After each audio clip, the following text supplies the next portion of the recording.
I know now why everyone in Texas, Fort Worth, is so thin, having gotten up and down about 9 times. This is what you do every morning. Mr. Buck, Mr. Vice President, Governor Conley, Senator Yarborough, Jim Wright, members of the congressional delegation, Mr. Speaker, Mr. Attorney General, ladies and gentlemen. 2 years ago, I said that, introduced myself in Paris by saying that I was the man who had accompanied Mrs. Kennedy to Paris. I'm getting somewhat that same sensation as I travel around Texas.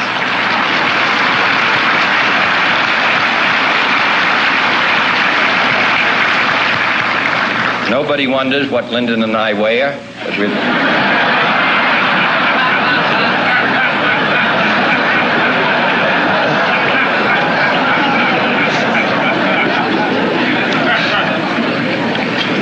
I'm glad to be here in Jim Wright's city.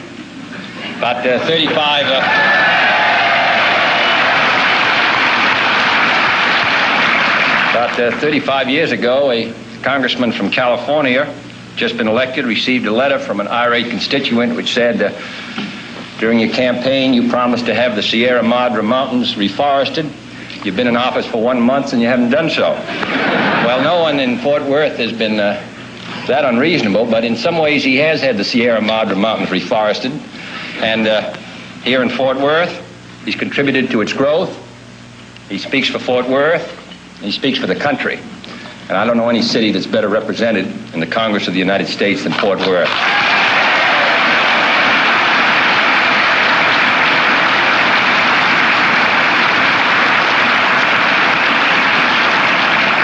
And if there are any Democrats here this morning, I'm sure you won't hold that against them.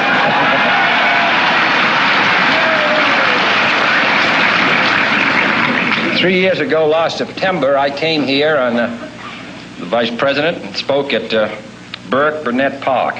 And I called in that speech for a national security policy and a national security system which was second to none. A position which said not first but, if, when, and how, but first. That city responded to that call as it has through its history. And we have been putting that pledge into practice ever since. And I want to say a word about that pledge here in Fort Worth, which understands national defense and its importance to the security of the United States. During the days of the Indian War, this city was a fort. During the days of World War I, even before the United States got into the war, Royal Canadian Air Force pilots were training here. During the days of World War II, the great Liberator bombers, on which my brother flew with his co-pilot from this city, were produced here. First non-stop flight around the world took off and returned here in a plane built in factories here.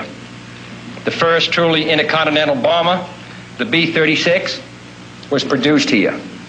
The B-58, which is the finest weapon system in the world today, which it demonstrated most recently in flying from Tokyo to London with an average speed of nearly 1,000 miles per hour, is a Fort Worth product.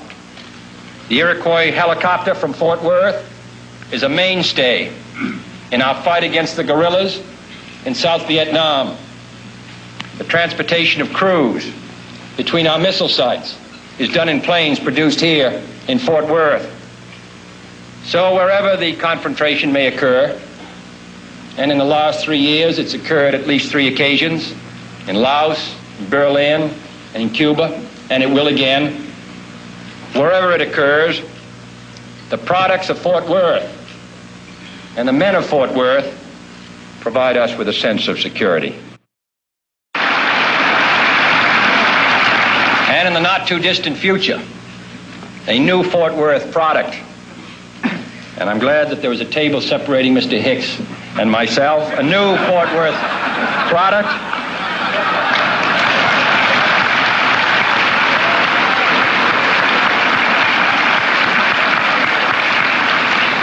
The TFX, Tactical Fighter Experimental. Nobody knows what those words mean, but that's what they mean. Tactical Fighter Experimental will serve the forces of freedom and will be the #1 airplane in the world today.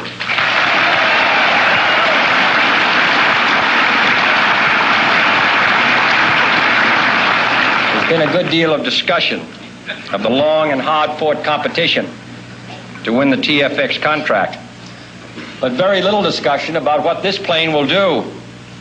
It will be the first operational aircraft ever produced that can literally spread its wings through the air. It will thus give us a single plane capable of carrying out missions of speed as well as distance, able to fly very far in one form or very fast in another. It can take off from rugged, short airstrips, enormously increasing the Air Force's ability to participate in limited wars. The same basic plane will serve the Navy's carriers, saving the taxpayers at least $1 billion in cost if they built separate planes for the Navy and the Air Force.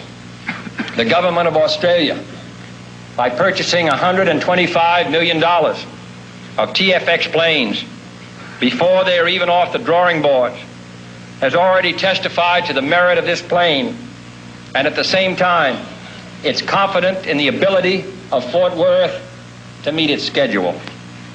In all these ways, the success of our national defense depends upon this city in the western United States, 10,000 miles from Vietnam, 5,000 or 6,000 miles from Berlin, thousands of miles from trouble spots in Latin America, in Africa, or the Middle East. And yet Fort Worth and what it does and what it produces participates in all these great historic events. Texas as a whole and Fort Worth bear particular responsibility for this national defense effort. For military procurement in this state totals nearly $1.25 billion, fifth highest among all the states of the Union. There are more military personnel on active duty in this state than any in the nation save one. And it's not Massachusetts. Any in the nation save one with a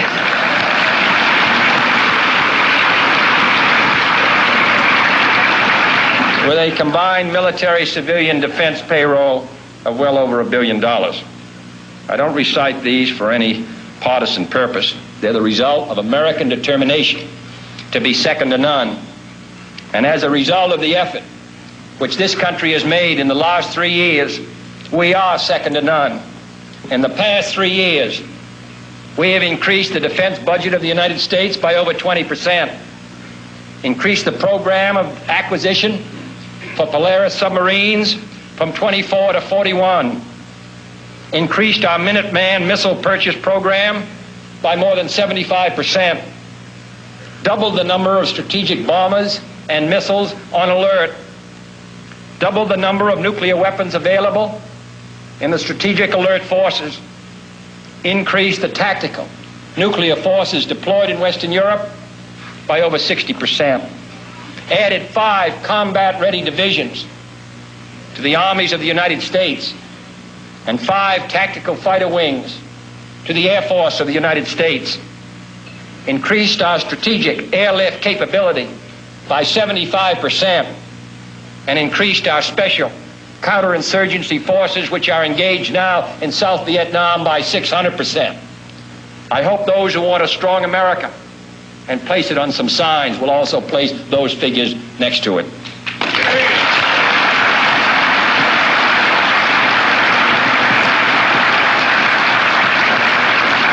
This is not an easy effort. This requires sacrifice by the people of the United States. But this is a very dangerous and uncertain world. As I said earlier, on 3 occasions in the last 3 years, the United States has had a direct confrontation. No one can say when it will come again. No one expects that our life will be easy. Certainly not in this decade, and perhaps not in this century. But we should realize what a burden and responsibility the people of the United States have borne for so many years. Here, a country which lived in isolation, divided and protected by the Atlantic and the Pacific, uninterested in the struggles of the world around it. Here, in the short space of 18 years after the Second World War, we put ourselves by our own will and by necessity into defensive alliances with countries all around the globe. Without the United States, South Vietnam would collapse overnight. Without the United States, the SEATO alliance would collapse overnight. Without the United States, the CENTO alliance would collapse overnight.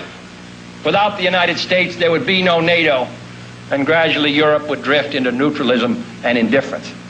Without the effort of the United States and the Alliance for Progress, the communist advance onto the mainland of South America would long ago have taken place. So this country, which desires only to be free, which desires to be secure, which desires to live at peace for 18 years under 3 different administrations, has borne more than its share of the burden, has stood watch for more than its number of years. I don't think that we are fatigued or tired. We would like to live as we once lived, but history will not permit it. The communist balance of power is still strong. The balance of power is still on the side of freedom. We are still the keystone and the arch of freedom, and I think we will continue to do as we have done in our past, our duty, and the people of Texas will be in the lead. So I'm glad to come.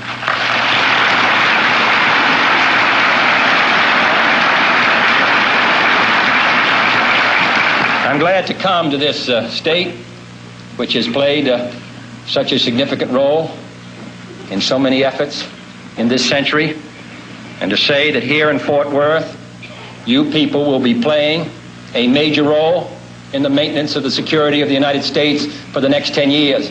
I'm confident, as I look to the future, that our chances for security, our chances for peace, are better than they've been in the past. And the reason is because we're stronger. And with that strength is a determination to not only maintain the peace, but also the vital interests of the United States. To that great cause, Texas and the United States are committed. Thank you.